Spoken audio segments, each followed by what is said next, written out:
Hola Ana, buenos días. Buenos días, Fernando. ¿Qué tal? Encantada de estar con vosotros. Muy bien. Bueno, pues tenemos hoy la fortuna, ¿verdad?, de contar en estas conversaciones con la participación de Ana Pérez Bryan desde Málaga. Ella es redactora de social y de local del Diario Sur de Málaga, del Grupo Vocento, y además pues está especialmente vinculada con nosotros porque en la primera edición de los premios de periodismo Ángel Herrera pues se le dio el Accessit, ¿no? Por un trabajo de carácter social, ¿no? Relatando determinadas situaciones, digamos, de necesidad social y cómo la Iglesia está contribuyendo a salvarlas, ¿no? Probablemente ahora mismo está haciendo la Iglesia, bueno, lo hace siempre, ¿no? Pero otra vez está en una situación, ¿verdad?, la Iglesia española, de volver a dar el callo, ¿no? Muy bien, entonces, bueno, tenemos varios asuntos que tratar con ella, pero inicialmente, como periodista profesional, bueno, pues queremos su opinión, digamos, casi desde el ángulo deontológico, ¿no?, de la ética profesional, sobre una cuestión que nos preocupa, que ya también ayer tuvimos la ocasión de comentar con otro comunicador, y es, bueno, pues el tratamiento, ¿verdad?, que las televisiones están dando a esta crisis tan grave como que a la luz de las televisiones parece que no es tan grave, pero realmente es gravísima, es una cosa nada comparable desde la guerra civil de lo que está pasando en España. Sí, efectivamente, yo creo que es un asunto medular en el tratamiento de esta crisis, ¿no? Me gustaría, en cualquier caso, poner por delante que bueno, que los periodistas nos estamos enfrentando, yo creo que como el resto de la sociedad, a un escenario incierto, que las condiciones de trabajo se han complicado muchísimo, hay muchas empresas que han hecho ERTE a su plantilla, veníamos de una situación ya de una crisis inherente al propio periodismo y entonces eso como que dificulta aún más la tarea en estos días, ¿no? Además, yo siempre he defendido que el periodismo es poner los ojos de lo que sucede en la calle y difícilmente se puede hacer desde casa. Pero sí que es cierto, y es muy pertinente tu pregunta por el tema de las televisiones, porque yo creo que ya desde el principio intentaron mantener un equilibrio, ¿no?, entre esa tranquilidad, sosegar a la población en un escenario absolutamente incierto de encierro en casa, de que no se sabía cómo iba a terminar, pero a la vez ser esos ojos, ¿no?, de la realidad aún en una situación difícil. Y yo creo que, si bien es cierto que al principio se acertó con esa especie de campaña de yo me quedo en casa y de los arcoíris en las puertas de las terrazas y todo irá bien, creo que con el paso del tiempo se ha perdido un poco el foco en torno a un tema fundamental, ¿no?, que ha sido la gestión. Todos sabemos que estamos en una crisis sanitaria y social sin precedentes y yo creo que se echa un poco de menos esa referencia constante a qué se está haciendo, cuáles son las medidas que se están aplicando y sobre todo una cosa que no se puede olvidar, ¿no?, de cualquier medio de comunicación, sea prensa, radio o televisión, que es la fiscalización. La fiscalización de las instituciones, del poder, ver qué tipo de información dan, contrastar si ese tipo de información es tal y como se emite y bueno, y saber transmitirla al público, ¿no? Ya te digo, para mantener ese equilibrio entre el sosiego y la calma, para no animar a ningún tipo de descontrol ni nada, que yo creo que también ese es un papel importante de los medios, pero a la vez yo creo, y además también lo comentábamos el otro día, que el público es adulto y que el público merece saber lo que pasa, ¿no? Y en ese sentido pienso que se ha perdido un poco ese pulso necesario de contar la gestión. Pues se me ocurren mil casos, ¿no, Fernando?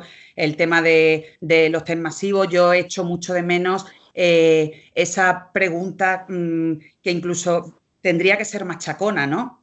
Estamos empezando en una fase fundamental de desescalada, de que todos vamos a empezar a salir a la calle, ¿no? Incluso las personas mayores, que fue por ellas por las que nos confinamos, y no se habla nada de los test masivos a la población. O sea, ¿en qué fase se van a hacer esos test masivos a la población? Eso es necesario decirlo. Es necesario arrancar los informativos, arrancar los programas de radio, las portadas de los periódicos. ¿Cuándo se va a hacer eso?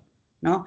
Y a cambio hay una postura, como tú decías, un poco edulcorada, tampoco meto a todo en el mismo saco, pero sí que ya me chirría un poco todo el tema de los aplausos, de las salidas de la UCI, y todo eso está muy bien. Porque... Bueno, yo creo que eso está pasando, Ana, perdón que te interrumpa, está pasando especialmente con las televisiones, no así con los diarios escritos, sí, ni con las radios, pero con las sí, es televisiones. cierto que en la radio y en la prensa escrita, yo hablo por mi parte, porque yo trabajo en un periódico, sí que estamos más centrados en el análisis y en esa petición casi ya desesperada, ¿no? de información y de asuntos como los test masivos, críticas como todo el tema de peticiones que se han hecho al extranjero de equipos de protección individual, de EPIs, de mascarillas, de guantes, de test, que en muchas ocasiones han llegado en unas condiciones que no son las adecuadas y se han suministrado entre los sanitarios, ¿no? Bueno, la situación ha llegado al punto que incluso ha habido un movimiento social en redes sociales por parte de los sanitarios que piden menos aplausos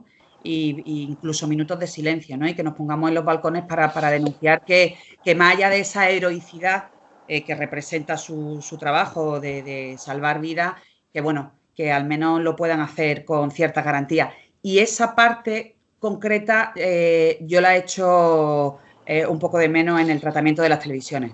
Mira, yo creo que inevitablemente hay que hacer comparaciones, porque pues, en la vida las hacemos constantemente, porque para ver si los tratamientos son equitativos, pues es inevitable hacer comparaciones en todos los campos y órdenes, ¿no? Entonces, yo te voy a decir dos cuestiones en concreto.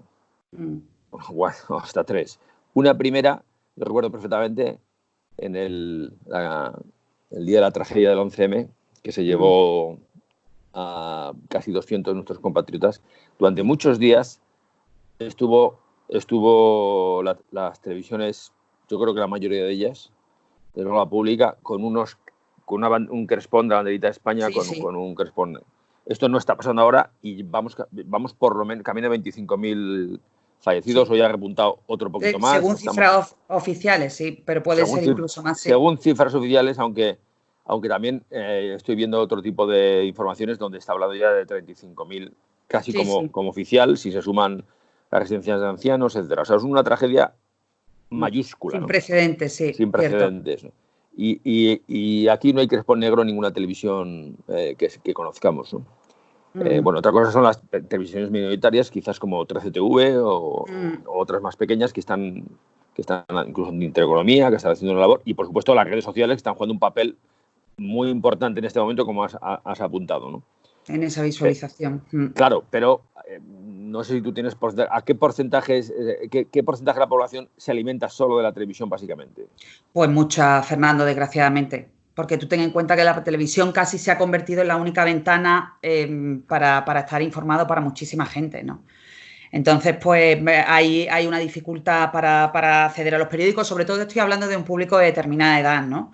Que normalmente son los lectores más fieles, pero claro, al estar en este estado de confinamiento, los kioscos de prensa están abiertos porque se consideran que son servicios esenciales, pero sí que es cierto que es muy difícil acceder a ese tipo de información.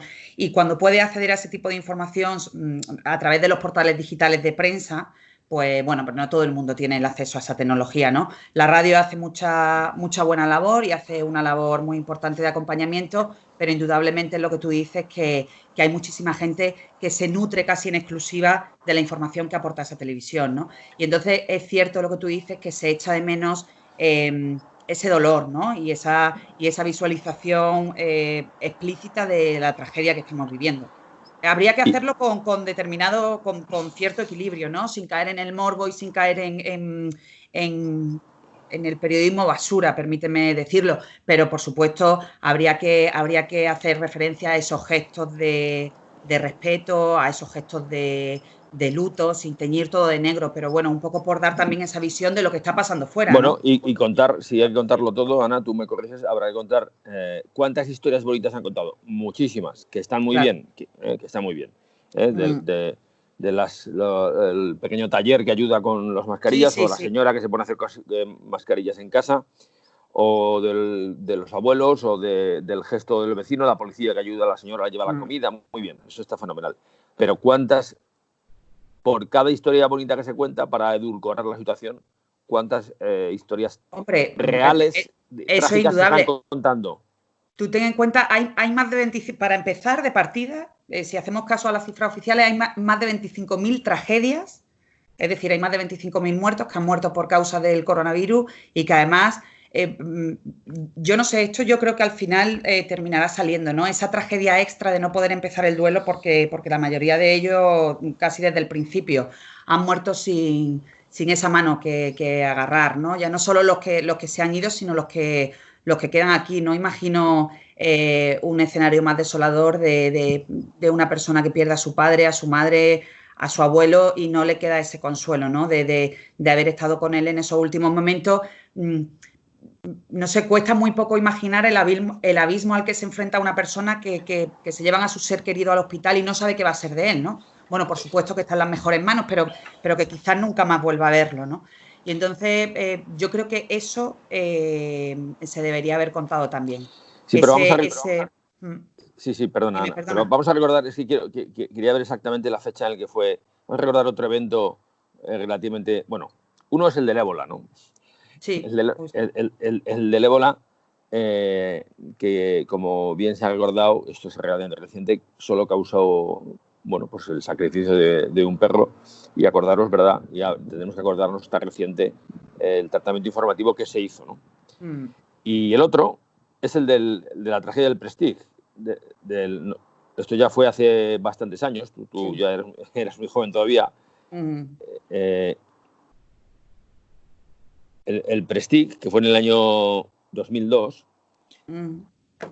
tuvo un eco informativo tremendo.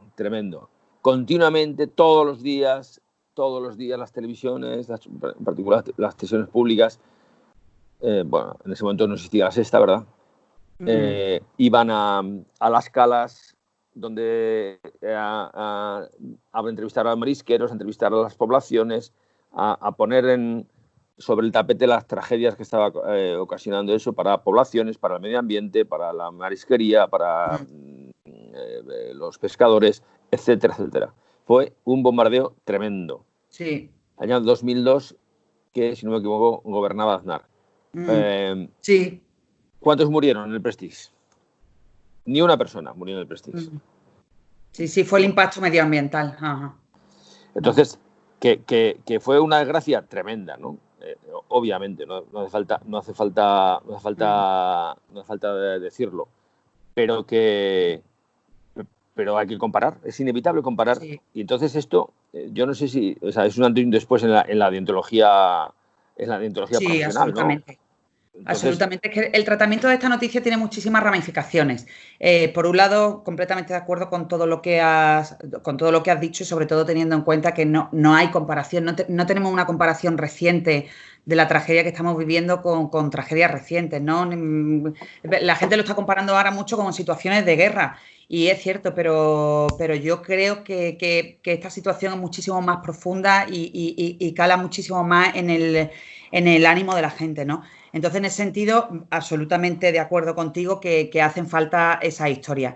No tenemos nada con lo que comparar. Y tú hacías referencia al tema del Prestige, al tema del ébola, que también llenó horas y horas de televisión. Año 2014, gobierno de Rajoy. Sí, justo. Bueno, son hechos, es muy fácil. Son hechos, que cada uno haga sus interpretaciones, ¿no? Absolutamente.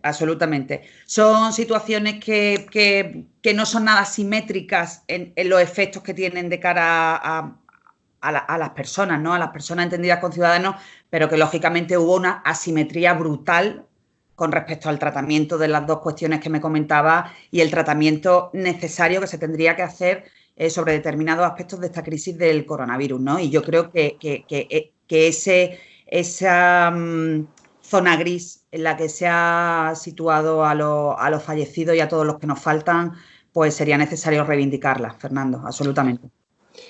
Otra cuestión, Ana, importante para los medios de comunicación y por lo tanto para todos, porque nosotros recibimos la información vía los medios, ¿no? Es la cuestión de las ruedas de prensa. Hemos visto una evolución, ¿no? Primero WhatsApps. Hemos visto como en otros países las ruedas de prensa son presenciales, incluso en Estados Unidos, haciéndole preguntas muy duras a Trump, se hicieron en los jardines, con distancia, la llamada distancia social. Aquí hemos ido del WhatsApp, de repente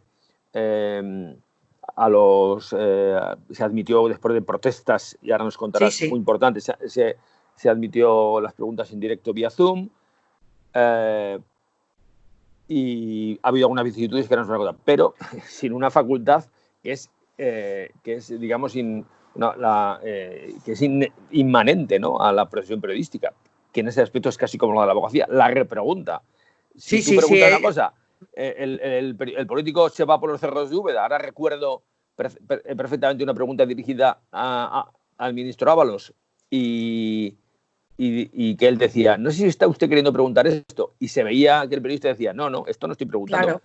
Y Ábalos veía que no decía que no, pero pasaba totalmente, o sea, sin capacidad de repregunta. Cuéntanos, y eso es fundamental. ¿Qué está pasando ahí? Pues mira, es muy complicado todo, Fernando, porque desde el principio, al centralizar todo el tema de la información que se suministra a los medios a través del mando único, se ha complicado todo muchísimo, ¿no? Nosotros, de hecho, hace relativamente poco hubo un movimiento entre los medios de comunicación nacionales, grandes medios de comunicación, recuerdo periódicos como El Mundo, como La Razón, nuestro propio grupo Vocento, que somos más de 15 periódicos regionales, y también está ABC, que decidimos apartarnos, ¿no? Decidimos apartarnos como gesto de protesta porque las preguntas que enviábamos no se hacían, se silenciaban de manera constante y era como dar puñetazos contra una pared, era imposible derribar. A medida que se fueron sumando a esa campaña periodistas de toda España y de todo tipo de medios, pues el gobierno reculó y ya decidió abrir un poco la mano y que fuera más fácil ese flujo, ¿no? Pero sigue siendo muy complicado, Fernando, porque bueno, somos muchos medios de comunicación. Desde el gabinete de comunicación de Moncloa también se escudan en que todos los medios somos importantes, que todas las preguntas son pertinentes, pero faltan muchas preguntas por hacer a los responsables que están gestionando la pandemia. Y sobre todo una cosa fundamental, que tú la decías fenomenal, que es que la repregunta. O sea, el poder tener la capacidad de decir, perdone, pero es que le estoy preguntando por esto en concreto. Muchas veces en las ruedas de prensa hay compañeros que se dan cuenta e intentan volver a plantear la pregunta, incluso a costa de perder su turno, ¿no? E intentan plantear la repregunta al ministro de turno que esté hablando o al presidente del gobierno, Pedro Sánchez. Pero es muy, muy complicado porque además se ve que hay un manual de lugares comunes y de territorios que, bueno, que lo mismo te sirven para contestarte por qué no se hacen los test masivos que para preguntarte por la desescalada y cuándo van a salir las personas mayores a la calle, da lo mismo. Sí, bueno, es muy parecido a lo que pasó a lo que está pasando con el control del gobierno, ¿no? En gran medida está pasando eso, ¿no? Un día escuché al líder de Vox hacer una pregunta directa al presidente del gobierno. ¿Sí o no usted está apoyando al vicepresidente en sus ataques, ¿verdad?, a la corona bajo distintas fórmulas, ¿no? El día 14 de abril, que no debía llevar la vestimenta militar, etcétera, etcétera. Y él acabó hablando de Pedro Cerolo, que en paz descanse, claro. El que fue, y esto está en las hemerotecas, el que fue, si no me equivoco, concejal del Ayuntamiento de Madrid. Del Ayuntamiento de Madrid, sí, uno de los principales impulsores del movimiento LGTBI. Y que acabó allí diciendo que ustedes consideran atacando a los de Vox porque no incluyen a todo el mundo. Sí. Bueno. Sí, es muy triste porque además no hay nada constructivo ese debate. Un debate político que debería ser absolutamente proactivo y con todos los partidos remando en la misma dirección, que no quiere decir adhesión. No, claro. O sea, es decir, cuando desde determinados ámbitos, como la presidencia del gobierno, se pide unidad, no se está pidiendo unidad. En función de lo que están haciendo, no se está pidiendo unidad. Se está pidiendo adhesión inquebrantable. Y eso es lo que no puede ser porque, por suerte o por desgracia, tenemos un Parlamento que es muy rico en voces y tendría que ser necesaria esa unidad, pero dentro de la discrepancia y dentro de que cada uno proponga cuáles son sus medidas para salir adelante, ¿no? Pues efectivamente, bueno, eso ya nos metemos en el terreno político. Es indudable, ¿verdad?, que todos desearíamos, todas las personas de voluntad desearíamos en este momento la máxima unidad de un gobierno. Probablemente la situación se corresponde a la situación es un gobierno de concentración nacional, sí, con absolutamente. representantes de todos los sectores o personas profesionales, sí, ¿verdad? y profesionales, Fernando, de la sociedad civil, que son al fin y al cabo los que tienen la crisis en la cabeza. O sea, ya no solo te hablo de sanitarios, te hablo de economistas, te hablo de personas vinculadas con sectores como la hostelería, la educación, todo ese tipo de sectores que se echan de menos. Se alude constantemente al comité de expertos, pero bueno, hace falta apelar a eso que a todos se nos llena la boca, ¿no? A ese espíritu de la transición, de dejar cada uno al margen esa ideología y estar a la altura de una situación que es absolutamente inédita. Efectivamente, no hay que perder la esperanza, ¿no? Que de esto pueda ser así. Bueno, una última cuestión, Ana. Tú estás en Andalucía, en la bella tierra de Málaga, ¿no? Donde Sí. el titular de nuestra fundación, don Ángel Herrera Oria, siervo de Dios Ángel Herrera Oria, fue obispo muchos años, ¿no? Obispo muchos años y todavía es muy querido, recordado. Bien, entonces, ahora mismo estamos ya camino del verano con una gran incertidumbre. La economía española y en gran medida, ¿verdad?, la andaluza, que es la región más importante de España y que ha sufrido un porcentaje relativamente pequeño, ¿verdad?, de casos.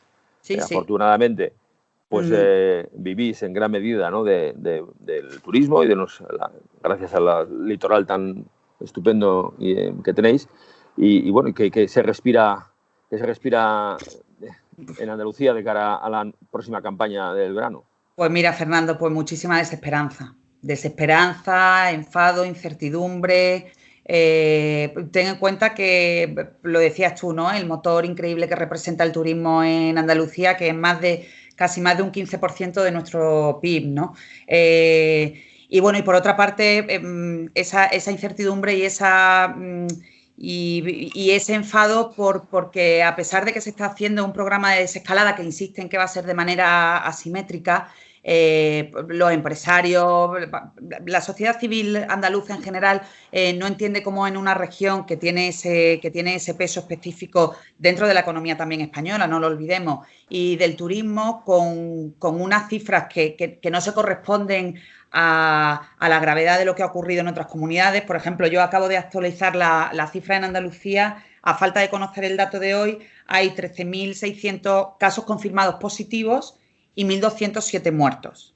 En esa inmensidad que representan los 25.000, yo creo que sería razonable que quizá en esa apuesta por desescalar a nivel territorial, que se tuviera en cuenta cuáles son las comunidades que están mejor y peor preparadas de cara a esa vuelta a la nueva normalidad, ¿no? Y en ese sentido, Andalucía contempla con absoluto estupor cómo desde determinados ministerios incluso se da por hecho que el año turístico va a pasar en blanco, ¿no? Con todo lo que eso representaría. Eso representaría, pues, por ejemplo, unas pérdidas de más de 10.000 millones de euros y de 120.000 personas que se irían directas al paro, ¿no? Poner 120.000 personas una detrás de otras con su familia y con los dramas que eso representaría. Y eso es un coste absolutamente inasumible, Fernando, inasumible. Supongo que los representantes de la Junta de Andalucía, bueno, y de todos los sectores implicados, que son muchos, estarán luchando a brazo partido para que la situación todavía se pueda revertir, ¿no? Sí, absolutamente. En los encuentros que se están teniendo con las comunidades autónomas, ¿no? Pues ellos alzan de manera constante cada comunidad autónoma por la parte que más les interesa, lógicamente, ¿no? Pero desde Andalucía el clamor del sector turístico al menos se está escuchando. Otra cosa es que nos presten atención o no hagan más o menos caso, pero el sentimiento es de absoluta desolación porque se da casi toda la temporada por perdida a nivel de hoteles, a nivel de restaurantes, de terrazas, de chiringuitos, de playas.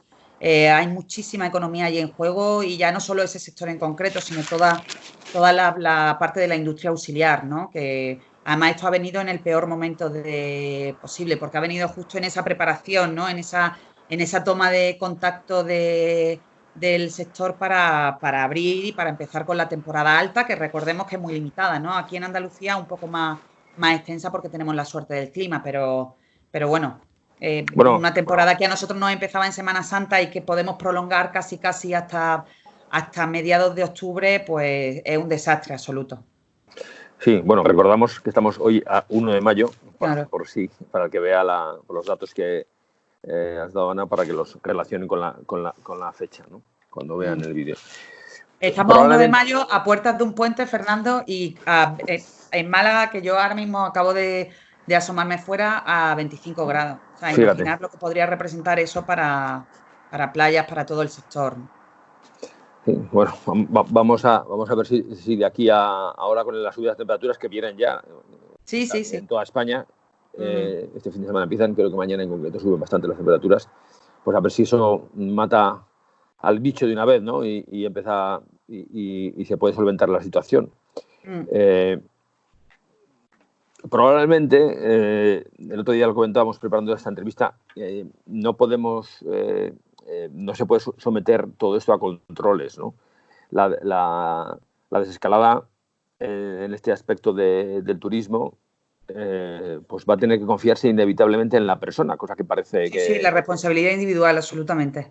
Va en que las personas, tanto los profesionales de las empresas de ocio o de restauración como la persona que está de vacaciones, va a disfrutar, sepa adecuadamente guardar las distancias adecuadas, no ponerse incluso pues en las playas urbanas, crear aforos, ¿no? Sí. Es la hora de la responsabilidad individual. O sea, hemos pasado de la hora de los sanitarios, la hora de la reconstrucción y ahora en el momento que empecemos a salir a la calle, definitivamente es el momento de comportarnos como adultos, de estar a la altura y cada uno desde nuestra propia parcela intentar que vencer al virus, que no olvidemos que todavía está ahí fuera, ¿eh?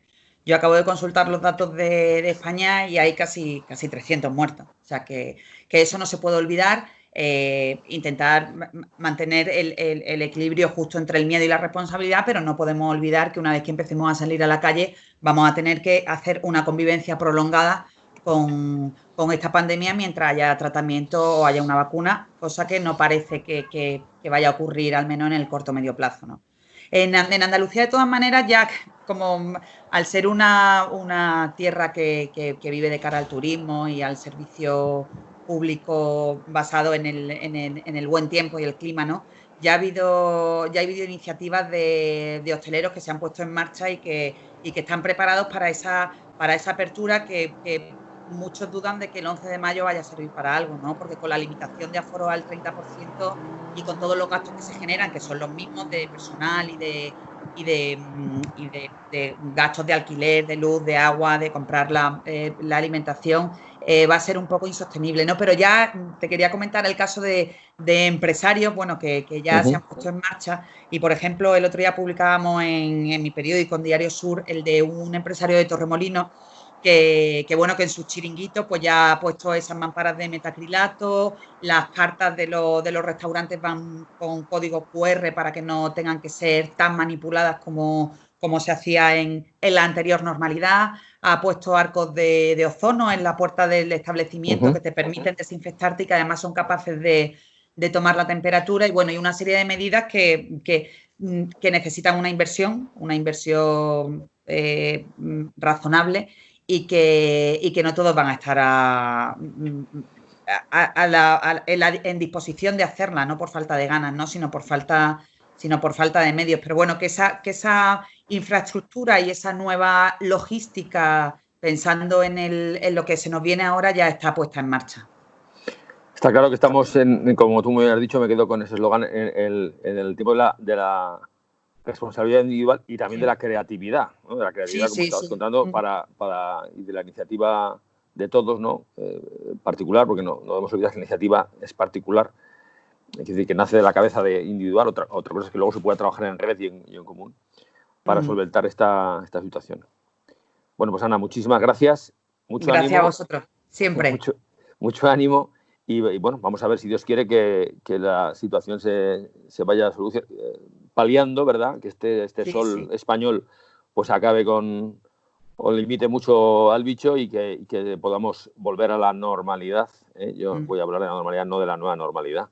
Y al menos, pues no perder esa temporada de verano, ¿no? Pues y, sí. y sobre todo no perder más vidas, ¿no? Que podamos vernos pronto. Sí, eso es lo fundamental. Eso es lo fundamental. Que salgamos todos juntos, pero que salgamos todos. Y que Eso no es. nos falte nadie más. Muy bien, muchas gracias, Ana. Muy bien, pues gracias a todos y ánimo. Hasta pronto.